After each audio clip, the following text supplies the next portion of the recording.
আলাইকুম, সবাই কেমন আছেন? যে পরিমাণে বৃষ্টি হচ্ছে এখনো কিন্তু বৃষ্টি হচ্ছে। আমি জানি না আর কোথায় কোথায় বৃষ্টি হচ্ছে, কমেন্টে কিন্তু জানাবেন।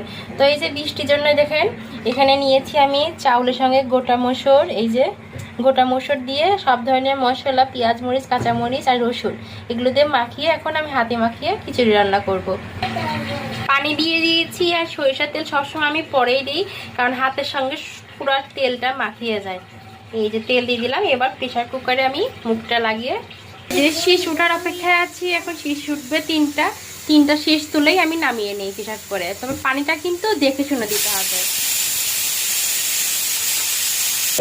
আর এই দিকে দেখেন এখনো বৃষ্টি হচ্ছে, দেখতে পাচ্ছেন? এই যে দেখেন এখনো অনেক বৃষ্টি হচ্ছে, মানে বৃষ্টি থামার নামই নিচ্ছে না। এই যে দেখেন প্রচুর বৃষ্টি হচ্ছে, আবারও একভাবে বৃষ্টি হতেই আছে। এই যে দেখেন আমার খিচুড়ি কিন্তু প্রায় রেডি। এই যে দেখেন সব উপরে উঠে আসছে, এখন একটু চামচ দিয়ে নাড়া দিয়ে দিতে হবে। এই যে মাশাআল্লাহ অনেক সুন্দর হয়েছে আর ঝরঝর হয়েছে, দেখছেন?